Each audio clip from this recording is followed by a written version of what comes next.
सदगुरु सुखराम जी महाराज ने धन्य हो ध्यान समाधि का अभी तक हमने 16 भागों में इसको समझाने का प्रयास किया। 16 भाग की आखिरी साखी को फिर से दोबारा लेते हैं कि मेरुदंड सुफेर दे तीन में फेरन सार हम देखा सुख राम के अवघट घाट विचार। मेरु स्थान में जब महाराज जी का ध्यान गया तो वो 7 दिन तक वहाँ रुके रहे। यमराज ने अपना पराक्रम बता ही दिया। वो घाट बड़ा अवघट है, कठिन है, महाविकट है, चढ़ाई है। तो यहाँ से अगर शूरवीरता नहीं दिखाते हैं, भजन में कायरता लाते हैं, तो मेरुदंड से फेर दे। मेरुदंड से हमारी चेतना वापस जा सकती है, इसमें कोई फेर पार नहीं है। अब 17वां भाग प्रारंभ होने जा रहा है। साख नंबर 151 के लांगन को सांसो भयो घाटे थाहन कोय ये कण दिन सुख राम के हमने दिया रोय। लांगन को सांसो भयो, ये मेरु स्थान, उसको लांगना बड़ा दुर्मिल है, बड़ा कठिन है। घाटे थाहन कोई, ये घाट कितना बड़ा है ये कोई कह नहीं सकता, अथाह है। एक न दिन सुखराम कहे हमने दिया रोए। एक दिन इस पीड़ा से मेरे आँख में भी आंसू आ गए, मैं भी उस स्थान पर रोने लगा। ये महाराज जी अपना स्वयं का अनुभव बता रहे, उनको भी वहाँ रोना आ गया, क्योंकि ये घाट बड़ा दुर्लभ है, महाविकट है, और लांग पार किया कि नहीं किया इसकी शंका आती ही रहती है, क्योंकि वो घाट अथाह है। धीर बंधाई ज्ञान ने जम जालम के गाँव उतरे यूं सुख राम के ले सायब को नाव। अब यहाँ धैर्य देता है ज्ञान, गुरु महाराज का ज्ञान। तो वाणी सुननी चाहिए, सत्संग सुननी चाहिए, भजन तो करना ही करना है। अगर फिर भी धैर्य हमारा टूट रहा है तो ज्ञान ही हमारे धैर्य को कायम रख सकता है, हमें कच्चा पन्ना नहीं लाने देता। धीर बंधाई ज्ञान ने, यानी वहाँ बहुत धैर्य मिला, बहुत ताकत मिली ज्ञान की। यानी भीतर में वहाँ जो अनुभव हो रहा था वो भी तो ज्ञानी है, और गुरु महाराज की वाणी है, ये भी ज्ञान है। तो बाहर भीतर दोनों ज्ञान ने वहाँ धैर्य हमारा टूटने नहीं दिया।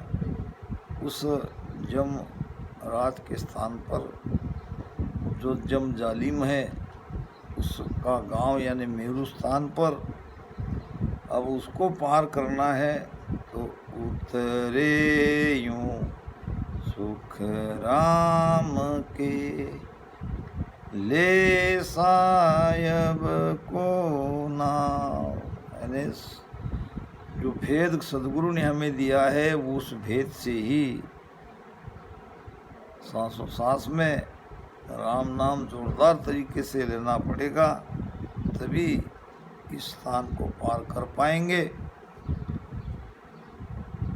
ये नौका नाव जहाज में हम बैठा ता माया,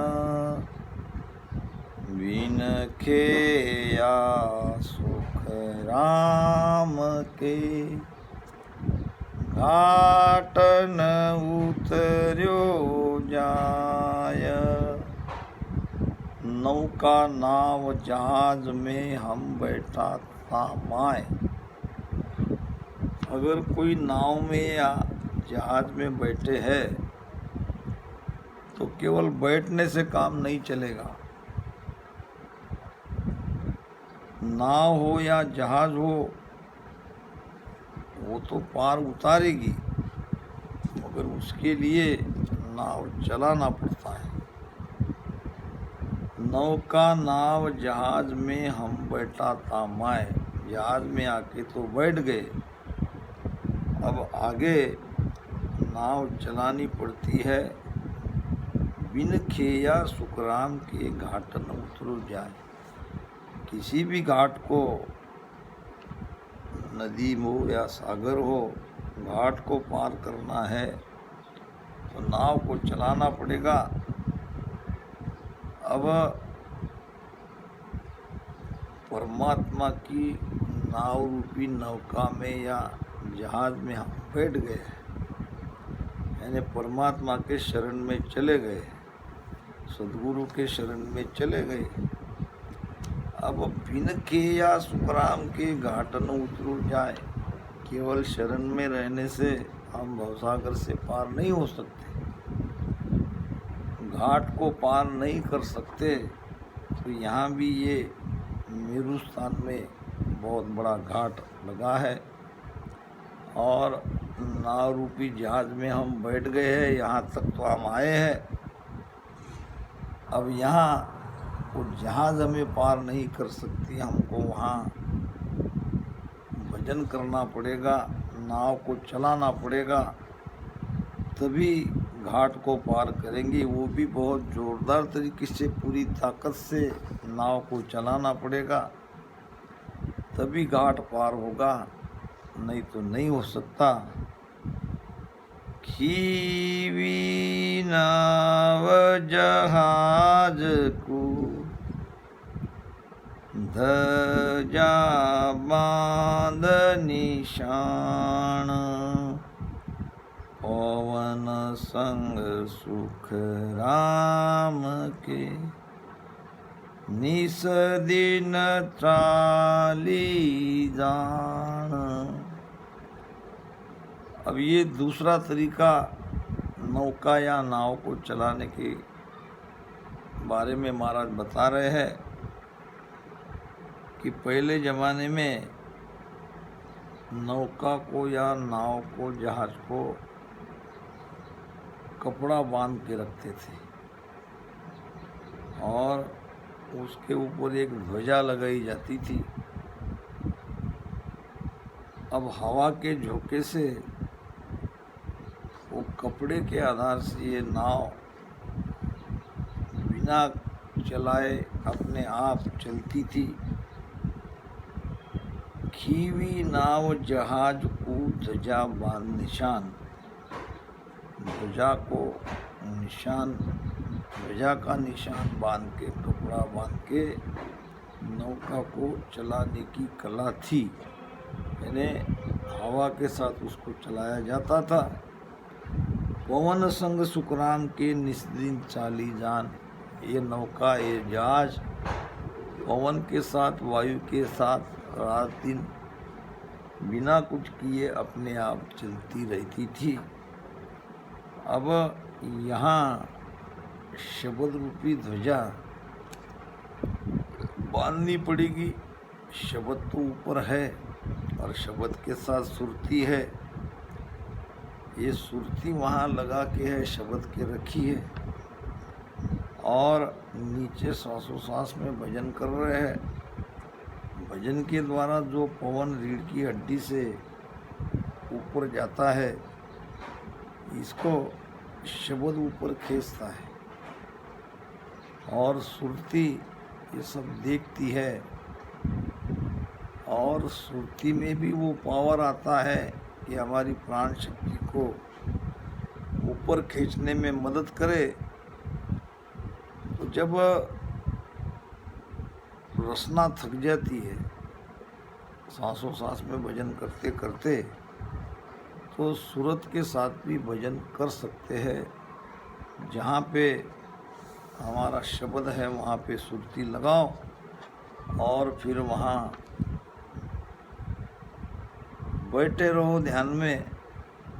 ये सुरती भी यानी ये पवन को, हमारी प्राण शक्ति को ऊपर खींचती है। पवन संग सुखराम के निस्दिन चाली जान। और ये भजन रात दिन होता है। जब हम घाटो लांगियो निमक न लागी बार, जब जाए सुख राम के वायु पेले पार। जब हम घाटो लांगियो, जब ये मेरुदंड का बंद खुला तो उसको थोड़ा सा भी समय नहीं लगा, यानी बंद लगा और निमक में खुल जाता है, थोड़ी ही देर में खुल जाता है, ऐसी बात नहीं। बंद लगने के बाद कई प्रकार की यातना सहना पड़ता है। और जब इस प्रकार से शब्द के साथ सुरती लगा के नीचे धारोधार भजन कर रहे हैं, तो फिर बहुत जल्दी ये बंद खुल जाता है। जब हम घाटो लांगियो निमक न लागी बार, अब उसको कोई समय नहीं लगता। समय इसलिए लगता है कि हम समझ नहीं पा रहे कि आप क्या करना है। मन भजन से हट जाता है, शरीर में अकड़न आती है, भजन करने का मन नहीं होता, तो तब ऐसी स्थिति आ जाती है। मगर जब हम सुरती शब्द के साथ लगा के सांसों सांस में भजन करते हैं, प्रार्थना कर रहे हैं, तो ये बंद खुल जाएगा। जब जाए सुखराम के वायु पेले पार, यानी यमराज के देश से जीत के आगे हमारी चेतना बढ़ जाएगी। ये तमाशो और है, फिर कहूँ मैं आण, बाजा बो सुख राम के धर्म राय के जान। एक तमाशो और है, फिर कहूँ मैं आण। पुनः मैं एक और आश्चर्य की बात कह रहा हूँ उस मेरु स्थान की, कि बाजा बो सुख राम के धर्म राय के जान। धर्म राय के देश में मेरु स्थान में अनेक प्रकार के बाजों की आवाज़ आती है, और ये एक आश्चर्य की बात है। ये तमाशा मेरे साथ हुआ, इसलिए महाराज फरमाते हैं कि दर्द के साथ, पीड़ा के साथ ये ध्वनि भी वहाँ सुनाई देती है। डावे सरवण बाज है,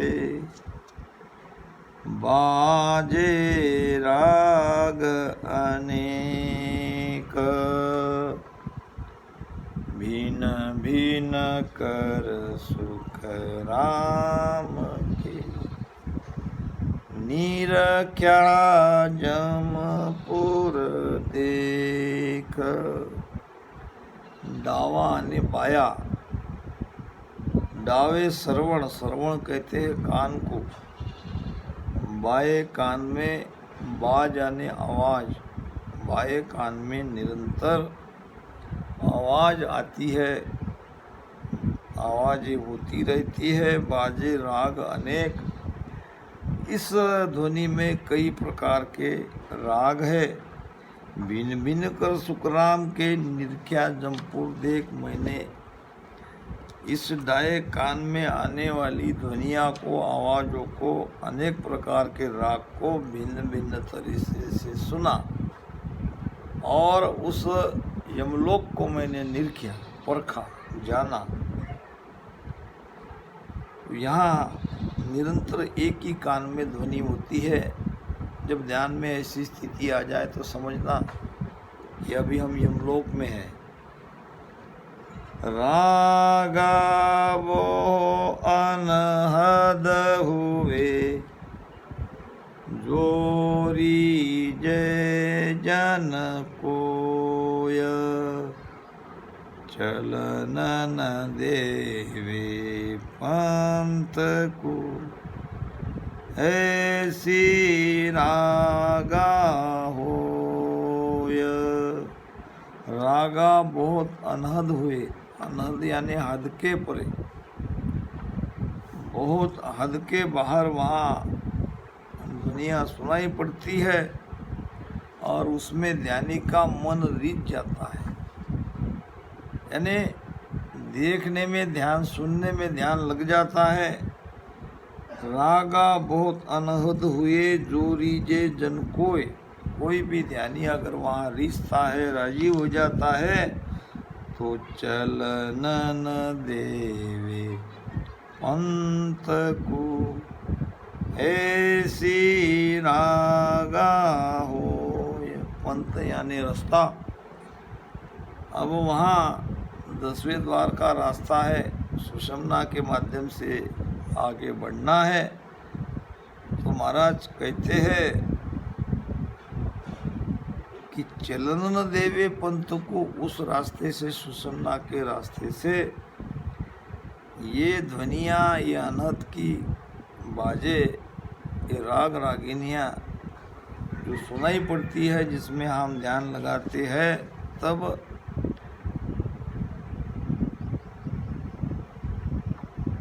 इस रास्ते से आगे हमें बढ़ने नहीं देते। चलन न देवे पंथ को, ऐसी रागा होए। इस प्रकार की ये राग रागिना है, यानी बहुत मधुर है, लक्ष्य को भटकाने वाली है, हमें वहाँ बहकाने वाली है। इसलिए सावधान हो जाए।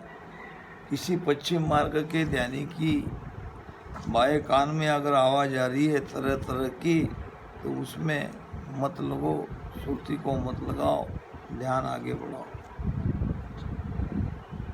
सुन जो सब शीस पाछला, उदिष्टांग ये नान, अनहद बाजा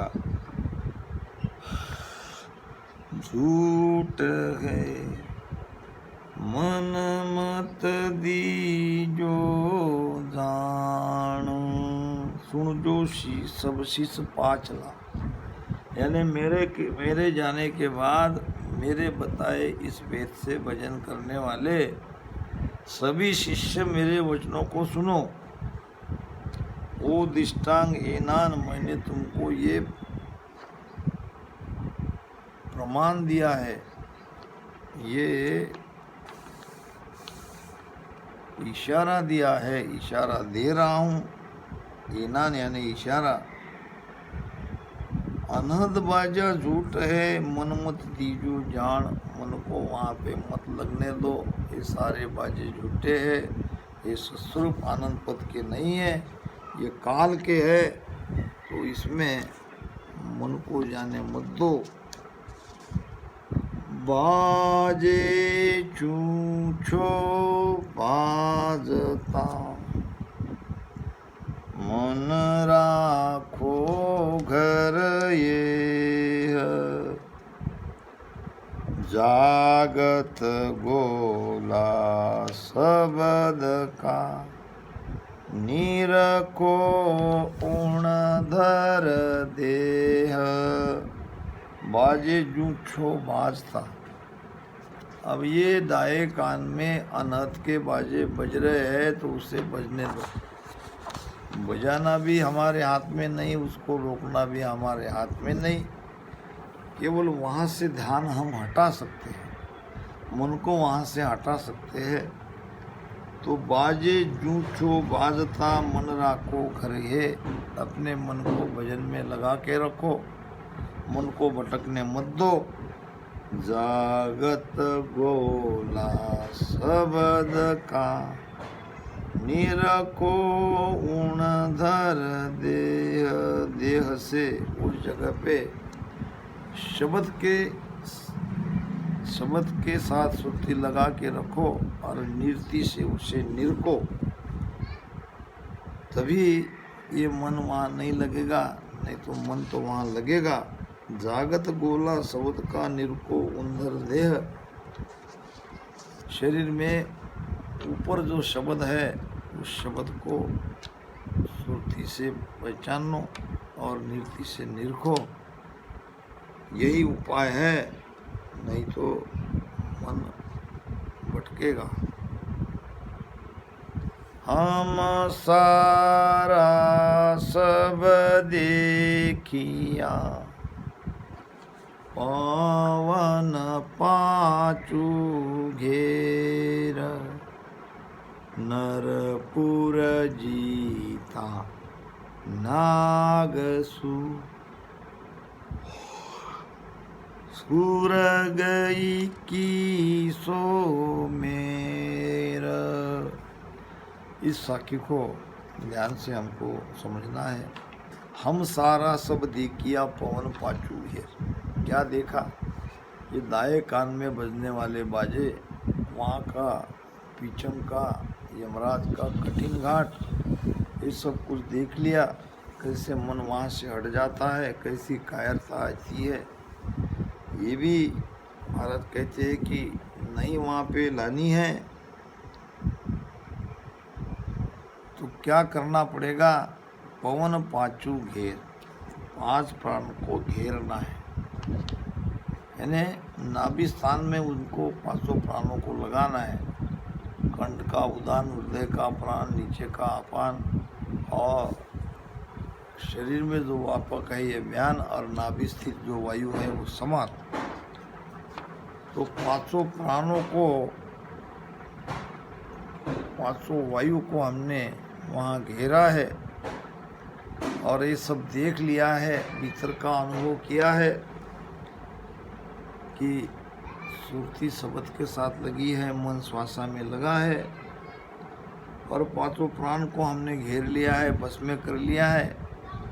तो आगे नरपुर जीता नागसु। नरपुर यानी देवलोक। देवलोक में कैसे जाते हैं? नागलोक से। नागलोक को पार करेंगे, नागिन को जगाएंगे, कुंडलिनी को जगाएंगे तो देवलोक को पार करेंगे। नरपुर जीता नागसु यानी मृत्यु लोक को जीतना है तो कुंडलिनी को जगाना पड़ेगा, नागिन को जगाना पड़ेगा, तभी मृत्यु लोक से पार होंगे। और देवलोक को जितना है, 21 सरक को जितना है तो मेरु स्थान को पार करना पड़ेगा। मेरु स्थान को जब हम पार कर गए तो 21 सरक से पार किया और सुषमना जग गई, कुंडलिनी जग गई तो हम मृत्यु लोक को पार किया। तो महाराज कहते हैं हम सारा सब देखिया, पवन पाचू घेर। इसके लिए 5 प्राणों को भजन में लगाना पड़ेगा, तभी ये स्थिति बनेगी, नहीं तो ये लगभग असंभव है। क्योंकि मृत्यु लोक से नीचे पाताल में जाना पड़ता है, पाताल से स्वर्ग में जाना पड़ता है। तो मृत्यु लोक को जब जाएंगे, जब पाताल में हम पहुँचेंगे और स्वर्ग को जीतेंगे, जब मेरु से पार हम हो जाएंगे। जमपुर जीता एक घर, छोड़ो पुण्य और पाप, आठ पोर सुख राम के, एक निरंजन जाप। निरंजन यानी माया या रहित परमात्मा, जिसे ब्रह्म भी कहते हैं, तो आठों पोहर उस ब्रह्म का ध्यान करना पड़ेगा, सुमिरन करना पड़ेगा। तो सांस उसास में भजन करने पर, यानी इसमें कोई शुभ अशुभ करने की कोई जरूरत नहीं है, कोई कर्मकांड की जरूरत नहीं है, केवल भजन करना ही पड़ेगा। तो यमराज को उसी स्थान पर जीता जा सकता है। जमपुर जीता एक घर, और छोड़ो पुण्य और पाप। वहाँ पुण्य पाप की उपासना से वहाँ नहीं पहुँचते, वहाँ तो दारोदार भजन ही करना पड़ेगा। सिद्ध आसन को साजियो, बैठा मन को घेर, लियो माला सुख राम के, निस दिन और में फेर। अब यहाँ आसन की बात आई है। वज्रासन, पद्मासन और सिद्धासन, 3 प्रकार के आसन ध्यान करने के लिए उपयुक्त है। और उसमें भी वाणी में बताया है सिद्धासन के बारे में। सिद्धासन में 2-3 बातें महत्वपूर्ण हैं, वो मैं समझा देता हूँ। सिद्धासन को साजियो, बैठा मन को घेर। सिद्धासन लगा के मन को घेर के महाराज बैठे, और फिर ल्यू में ये भजन में लग गई। जो ल्यू टूट रही थी, ल्यू माला सुखराम कहे, निस्दिन उर में फिर रात दिन भजन की लीव लगा के रखो और सिद्धासन पे बैठो। जो लीव लग नहीं रही थी वो लगेगी, और लगी हुई लीव कभी खंडित नहीं होगी। सिद्धासन में 2-3 बातें महत्वपूर्ण है। पहली बात तो छाती सामने रख के रीढ़ की हड्डी सीधी चाहिए। लकड़ी के जैसा शरीर को स्थिर करना है। दूसरी बात, विषय भोगों की वासना को त्यागना है। तीसरी बात, गुदा से एड़ी से गुदा को बंद करना है। अपान वायु को बाहर नहीं जाने देना है। और यहाँ पे ये दाढ़ी छाती को लगा के प्राण को ऊपर जाने नहीं देना है। प्राण नीचे जाएगा, अपान ऊपर आएगा। और बड़े धैर्य से भजन करते रहना है। ये सब करते रहेंगे तो एक समय ऐसा आएगा, जो लीव नहीं लग रही थी, भजन में आनंद नहीं आ रहा था, वो आनंद आता ही रहेगा। तो ये सिद्धासन की 4-5 बातें महत्वपूर्ण है। छाती सामने, रीढ़ की हड्डी सीधी, बाएं पैर की एड़ी से गुदा को दबा दो और गर्दन को नीचे उतान पात बंद के इसमें लगा के सांसों सांस में राम राम करो। और बीच बीच में उड़ियान बंद लगाओ, पेट के पीठ की तरफ ले जाओ। ऐसे करते रहने से बहुत जल्दी भजन में लीव लग जाती है। महाराज कहते हैं कि इसके लिए आपको सब आसनों से महत्वपूर्ण आसन ध्यानियों के लिए वो है सिद्धासन। सिद्धासन में बैठ के भजन करो और ये सारी चीज़ों को प्राप्त करो। सिद्ध आसन को साजियो, बैठो मन को घेर, लीव माला सुखराम के, निस दिन उर में पैर।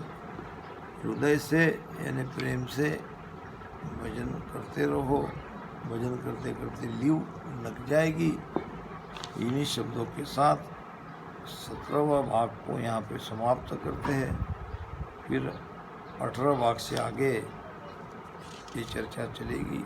राम राम।